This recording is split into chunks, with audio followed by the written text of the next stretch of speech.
Hello and welcome to Ecoholics. Development bank of Singapore की एक report आई है कि इंडियन इकोनॉमी 2040 तक 11.5 ट्रिलियन तक पहुंच जाएगी। ये इतना बड़ा नंबर है कि आज की तारीख में जापान और जर्मनी की इकोनॉमी को साथ में कर लो, जोड़ लो, उतने बराबर है। और एक और प्रेडिक्शन दी गई है कि अगले 15 साल में इंडिया चाइना से कई गुना तेजी में ग्रो करने वाला है। जैसा कि इस वीडियो की आपकी हेडलाइन में दिख रहा होगा, how India will become 11.5 trillion economy bye 2040। Indian economy जिस फेज में एंटर हो रही है ना, वो भी बहुत ही ज्यादा एक्सपेंशनरी फेज है, जहां पे देश की इकोनॉमी बहुत तेजी से ग्रो करने वाली है। अगर आप ट्रिलियन वाइज ईयर देखेंगे ना, तो हर ट्रिलियन पे अब उतने कम ईयर लग रहे हैं उसको अचीव करने के। मतलब देश की अर्थव्यवस्था बहुत तेजी से दौड़ रही है। अब जब polity is equals to economy होता है, मतलब जब पॉलिटिक्स आपकी स्टेबल हो, तो इकोनॉमी बहुत तेजी से फ्लरिश करती है, क्योंकि कॉन्फिडेंस होता है इन्वेस्टर्स का। और आपको भी कॉन्फिडेंस होता है कि अगर कहीं चीज सही जगह है, इन्वेस्ट की गई है, तो वो ग्रो करेगी। इस वीडियो में हम समझेंगे, जो हमारी सीरीज है जहाँ economics and politics, geo politics को मिला के हम चीज़ें समझते हैं। मतलब तीन area, international economics plus Indian economy and plus politics, इन चीज़ों को मिला के हम कोई टॉपिक्स लेते हैं, समझने की कोशिश करते हैं। आई होप आपको ये सीरीज समझ में आ रही होगी और पसंद भी आ रही होगी। वीडियो में आगे बढ़ते हैं चीज़ें समझने के लिए।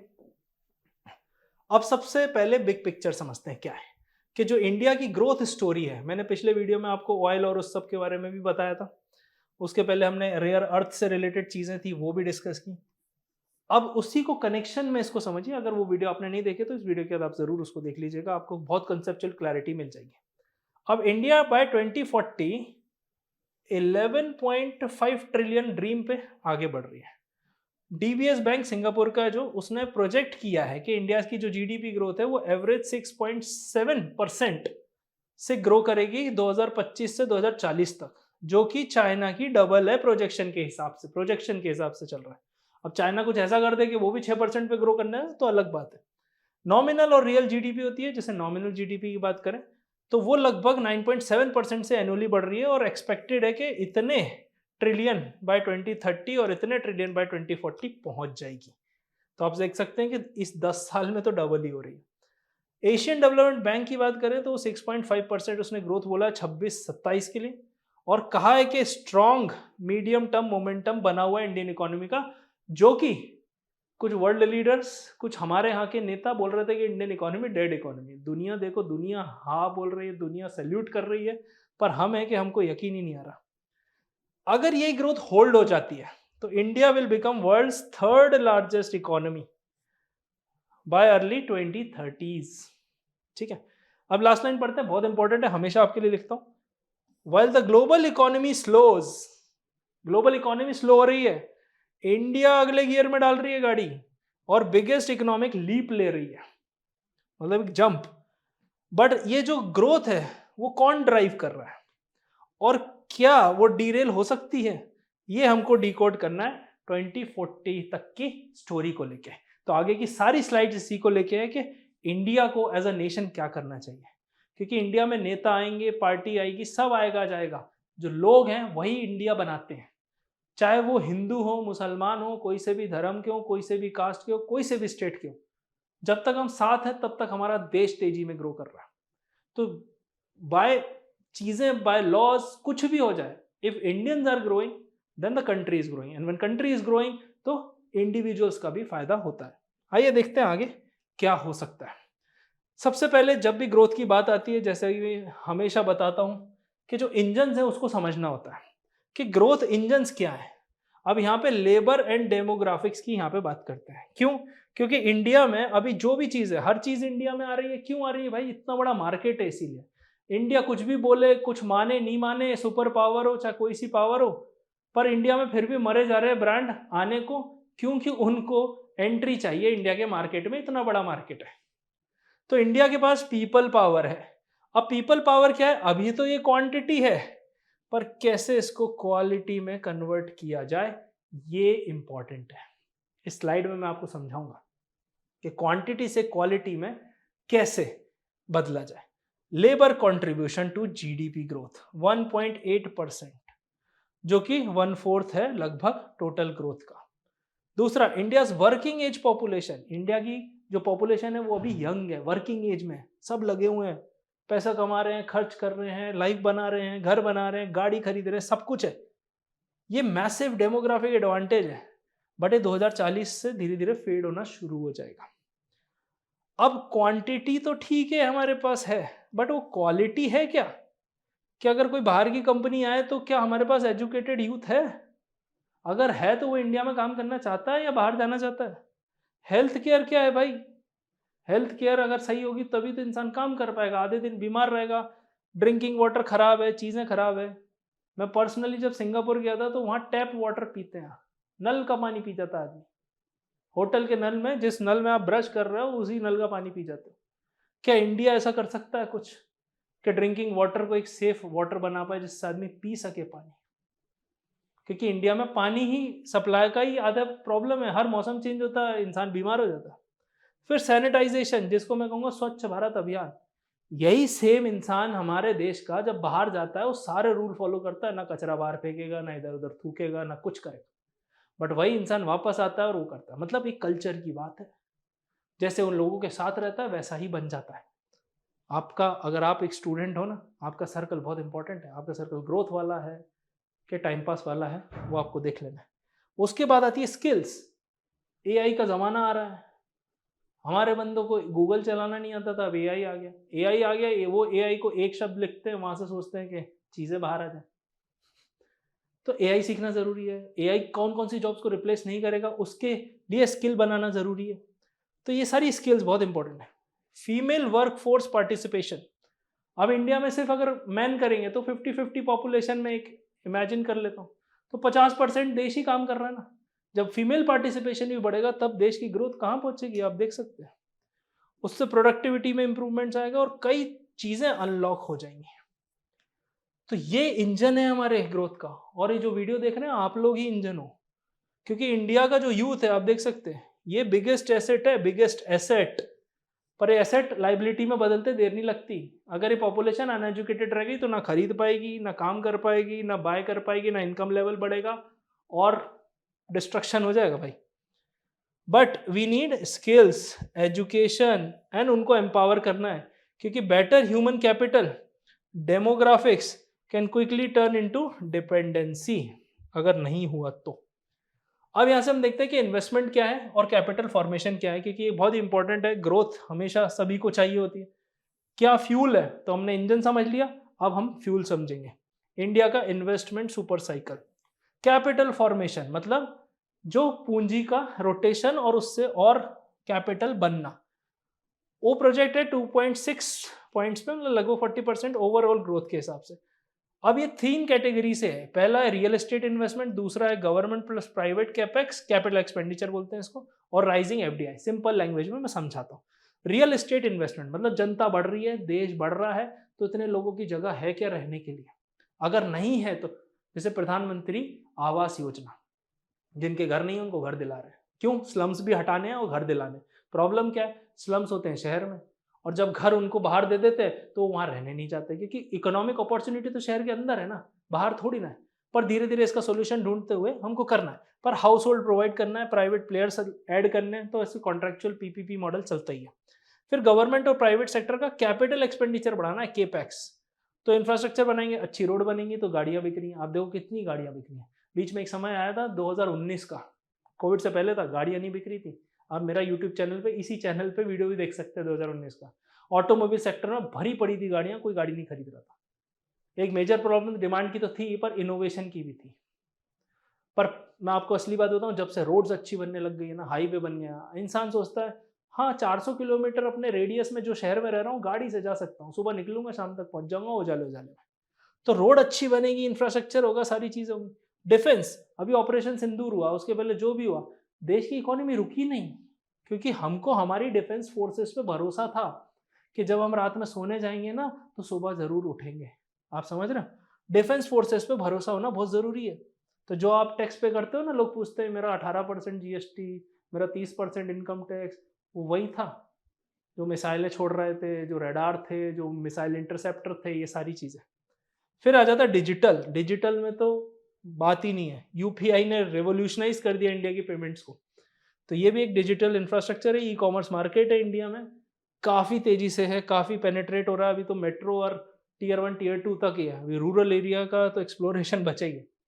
फिर राइजिंग एफडीआई, जब सरकार स्टेबल होती है ना, जैसे पाकिस्तान है, आज तक उनके प्राइम मिनिस्टर ने एक टर्म कंप्लीट नहीं किया, पर इंडिया में एक स्ट्रॉन्ग गवर्नमेंट है, अभी माइनॉरिटी मेजॉरिटी सीट्स नहीं मिली, एनडीए बना के कैसे भी करके तब जाके इतना कॉन्फिडेंस है। तो आप इमेजिन कीजिए जब पूरी सीट्स एक पार्टी के पास होगी तो क्या क्या नहीं होगा, किस तरह का इन्वेस्टमेंट आएगा, क्योंकि इस 5 साल में उन्होंने फील होने ही नहीं दिया कि वो एक कोलिशन गवर्नमेंट है।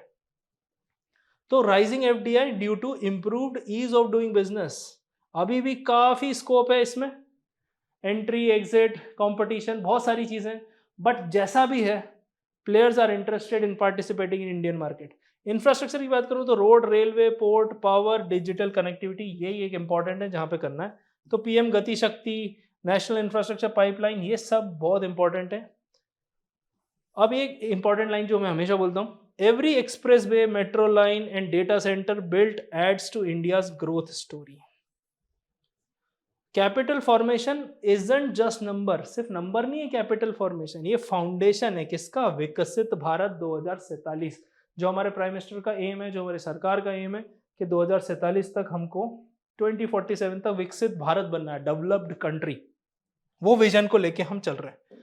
आप में से कुछ लोग बोलेंगे ये विजन है, ये तो तब सोचा था, ये सोचा था, पर मेरे हिसाब से एक विजन होना चाहिए, वो अचीव हो ना हो पर उस डायरेक्शन में, अगर वो विजन होता है तो हम उस डायरेक्शन में काम करते हैं। तो अगर 70-80% तक भी होता है तो चीज़ें ठीक चलती हैं। जैसे FRBM एक्ट था, फिस्कल रिस्पॉन्सिबिलिटी, बजट मैनेजमेंट है, तो एक विजन है, एक एम है, एक टारगेट है, तो सरकार उस तक आसपास रहने की कोशिश करती है। Made in India 2.0 from 17% to 25% of GDP है ये मैन्युफैक्चरिंग में, ये बहुत बड़ा नंबर है और हमारे लिए बहुत ज़रूरी था, क्योंकि हमने सीधे एग्रीकल्चर से सर्विसेज पे शिफ्ट किया। हमारा मैन्युफैक्चरिंग बेस पहले प्रोटेक्टिव था, अब कमज़ोर हो गया है। तो मैन्युफैक्चरिंग का जो शेयर है जीडीपी में वो लगभग 17% है, और ये एक्सपेक्ट किया जा रहा है कि 25% के आसपास होगा, मतलब 15% की एनुअल ग्रोथ चाहिए मैन्युफैक्चरिंग सेक्टर में, जिससे कि हम चाइना को धीरे धीरे धीरे धीरे रिप्लेस कर सकें छोटी छोटी चीज़ों से। गवर्नमेंट इंसेंटिव देती है, पीएलआई स्कीम हो गई, मेक इन इंडिया 2.0 हो गया, पीएम मित्र टेक्सटाइल पार्क हो गया, सेमीकंडक्टर मिशन हो गया, ये सब इंसेंटिवाइज करते हैं प्राइवेट प्लेयर्स को कि वो आके इन्वेस्ट करें। और सेक्टर्स लीडिंग द पुश कौन कौन से हैं, electronics, EV, renewable energy, pharmaceutical, defence, steel, ये सब ग्रो कर रहे हैं। आप देख सकते हैं कि जब इंफ्रास्ट्रक्चर बढ़ रहा है digital as well as physical, तो आप सबको वही चीज़ें दिखेंगी।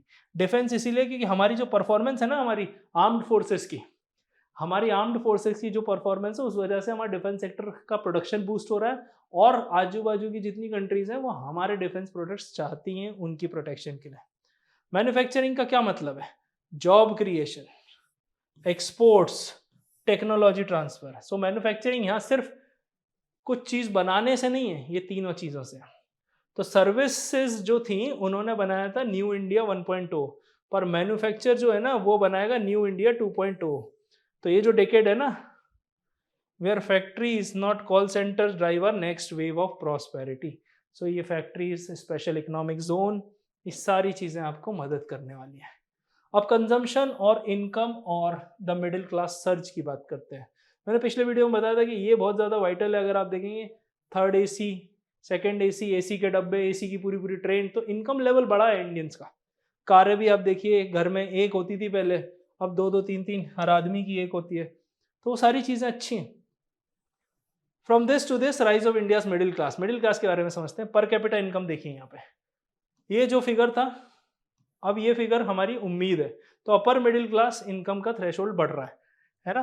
फिर मिडिल क्लास की बात करूं तो उसका भी बैंड बढ़ रहा है, एक्सपैंड हो रही है, क्योंकि कंजम्पशन हाउसिंग में बहुत बढ़ गया है। व्हीकल है, ट्रैवल है, एजुकेशन है। आजकल जो नई जनरेशन है वो ट्रैवल भी ईएमआई पे करना चाहती है, क्योंकि उसको लगता है टाइम तो हमारा लिमिटेड है, मेरे 20s तो वापस नहीं आएंगे, पर पैसा तो वापस आ जाएगा। ईएमआई की वजह से पहले क्या होता था, 8 महीने पैसे जोड़ते थे, फिर जाके फ्रिज या कूलर खरीद के आते थे। आज पहले खरीद लाते हैं, फिर 8 महीने तक उसका पैसा देते हैं। तो कहीं ना कहीं हम 8 महीने पहले वो लाइफ जी रहे हैं ना, तो स्टैंडर्ड ऑफ लिविंग तो बढ़ा है, डेट बढ़ी है, क्रेडिट बढ़ा है।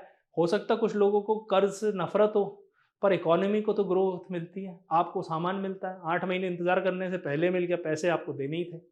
तो कहीं ना कहीं ये फैसिलिटी होने से मिडिल क्लास को काफ़ी फायदा हुआ है।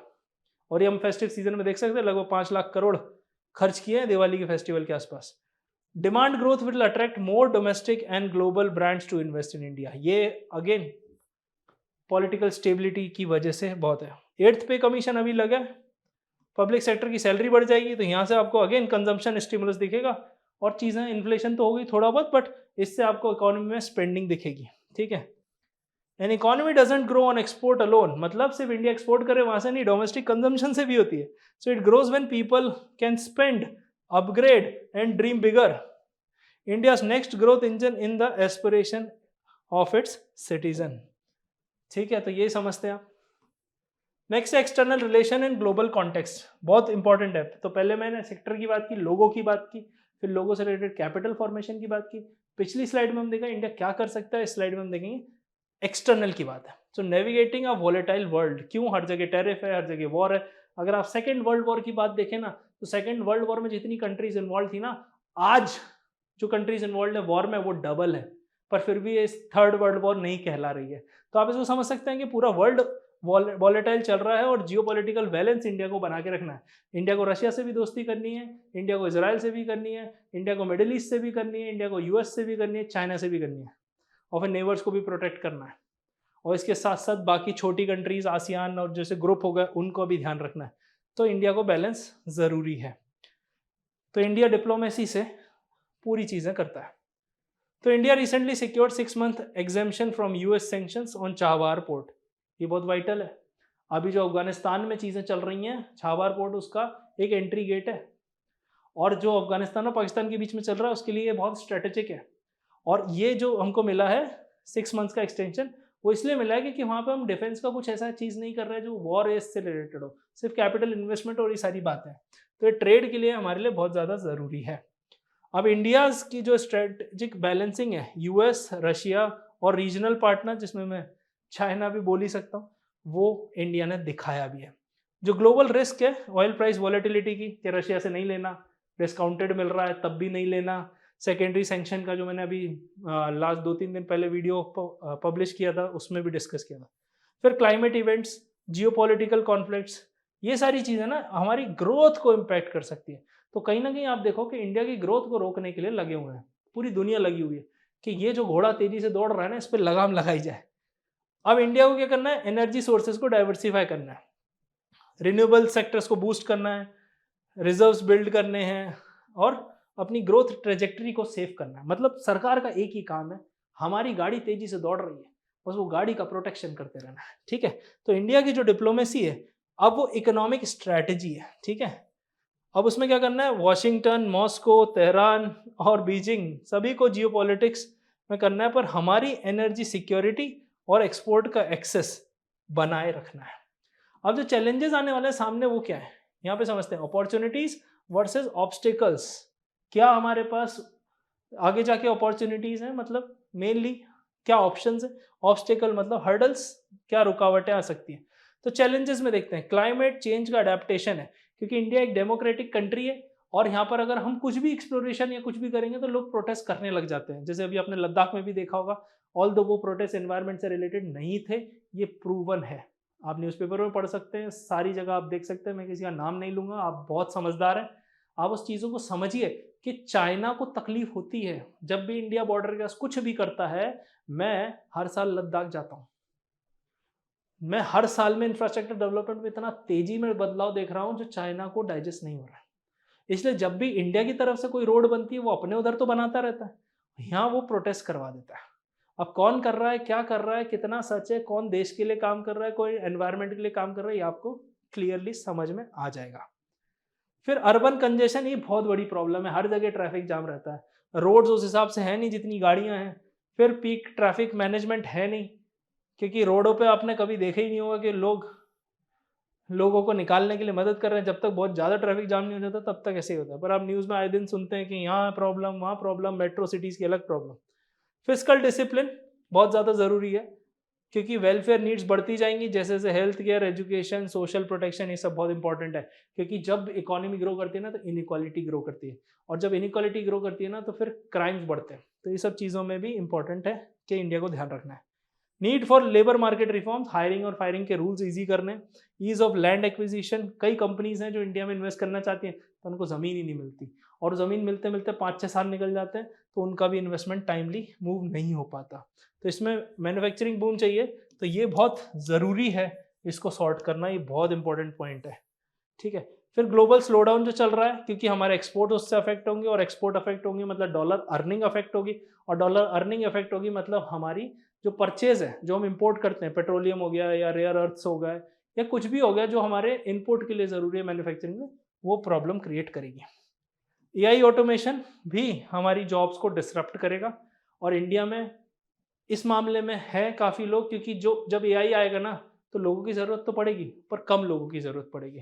तो एक ना पिरामिड होता है, तो जैसे ही आपको जॉब्स कट होंगी ना तो ये जो पिरामिड्स के कॉर्नर है वो चले जाएंगे। जैसे सबसे इजी बैंकों में कस्टमर सर्विस की चीज़ें अब ऑटोमेट हो गई हैं, फ़ोन लगाओ रोबोट फ़ोन उठाता है, तो वो जॉब्स कहाँ गई? वो चली गई। तो इंडिया जो कि एक हाईली लेबर इंटेंसिव कंट्री है जहाँ पे लेबर अबंडेंस में अवेलेबल है, उनके लिए हमको कुछ सॉल्यूशन निकालना पड़ेगा। तो जो पाथ है 2040 का वो इतना इजी नहीं है, स्ट्रेट हाईवे की तरह नहीं है। ये रोड है जहाँ पे बम्स भी आपको मिलेंगे, किस किस के, पॉलिसी के, पॉलिटिक्स के, प्रोडक्टिविटी के। But how India will navigate them, ये तो अपने ऊपर डिपेंड करता है कि कैसे हम 11 ट्रिलियन तक पहुंचेंगे, नहीं तो 7 ट्रिलियन पे ही चीज़ें खत्म हो जाएंगी। अब टेक अवे देखते हैं इंडिया का, कि इंडिया क्या कर रहा है, कहाँ जा रहा है। विकसित Bharat 2047, more than a dream. अभी हमारी एवरेज रियल ग्रोथ है ना। स्ट्रक्चरल रिफॉर्म्स यहाँ पे चाहिए। स्ट्रक्चरल रिफॉर्म्स का मतलब पहले हम खेती बाड़ी पर डिपेंडेंट थे, फिर हम मैन्युफैक्चरिंग कर रहे हैं, अब सर्विसेज पे हम डिपेंडेंट है। तो इस स्ट्रक्चर में चेंज हो रहा है, तो अब टेक्नोलॉजी भी है, साथ में एनवायरनमेंट भी है, साथ में हमारा डेमोग्राफी डिविडेंड भी है, तो ये सारी चीज़ों को लेके ध्यान रखना है। फोकस एरिया कहाँ का करना है? एजुकेशन पे करना है। यूनिवर्सिटी में सिर्फ डिग्री नहीं बांटनी, स्किल देनी है, और फीमेल पार्टिसिपेशन बढ़ाना है, तो फीमेल को घर तक ही नहीं रखना है। और मैन्युफैक्चरिंग इकोसिस्टम बढ़ेगा तो चीज़ें आगे बढ़ेंगी, इंफ्रास्ट्रक्चर बनेगा, रोड ब्रिज ये सारी चीज़ें, तो चीज़ें फास्ट होंगी। और ग्रीन एनर्जी मतलब इलेक्ट्रिक व्हीकल्स और ये सारी चीज़ें रहेंगी, तो हमारा पोल्यूशन भी कंट्रोल में रहेगा। अब जो ग्रोथ है ना वो इंक्लूसिव होनी चाहिए, मतलब जब इंडिया की ग्रोथ हो ना तो इंडियंस की भी ग्रोथ हो, और सबकी हो, फ्रॉम टॉप टू बॉटम। तो इंक्लूसिविटी का ध्यान रखना है, और सस्टेनेबिलिटी का, मतलब हम ऐसा ना हो इकोनॉमिकली ग्रो करें और एनवायरनमेंट को डैमेज कर लें। मतलब हमारी गाड़ियाँ इतनी चल रही, फैक्ट्री इतनी चल रही, पर हम जैसे ही बाहर निकल रहे हैं ऑक्सीजन सिलेंडर लेके निकलना पड़ रहा है। तो वो सस्टेनेबल होनी चाहिए ग्रोथ, नहीं तो ये भी कोई प्रॉब्लम नहीं।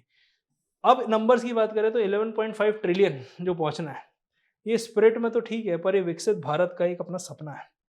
और ये जो आने वाले 10 साल है ना, कमिंग डेकेड, ये डेकेड इंडिया के होने वाले हैं, और इमर्जिंग इकोनॉमी, क्योंकि इंडिया ऐसे ही इमर्ज हो रहा है। और हम चाहते हैं कि इंडिया एक डेवलप्ड कंट्री की तरह इमर्ज हो। तो आई होप आपको पूरी कहानी अच्छे से समझ में आई होगी। डोंट फॉरगेट टू सब्सक्राइब, और ये मेरा कंसल्टेशन नंबर है, अगर आप इकोनॉमिक्स से रिलेटेड कोई भी डाउट है आपको मन में, पढ़ाई कर रहे हैं, चीज़ें कर रहे हैं, ऑल्दो ये जो वीडियोस हैं ये आपकी अवेयरनेस और इकोनॉमिक्स एज अ सब्जेक्ट को शार्प करने के लिए बनाए जा रहे हैं। तो अगर आपको पसंद आए तो कमेंट सेक्शन में ज़रूर लिखिएगा अपने व्यू इस टॉपिक के बारे में, आपका क्या कहना है कि इंडिया पहुंच जाएगा या नहीं, या कोई और सेक्टर्स हैं जो छूट गए हैं उनको आप ज़रूर लिखिएगा कि भाई ये सेक्टर भी इंपॉर्टेंट है इंडिया के 11.5 ट्रिलियन ड्रीम को लेकर। मिलते हैं अगले वीडियो में। Thank you so much, have a nice day.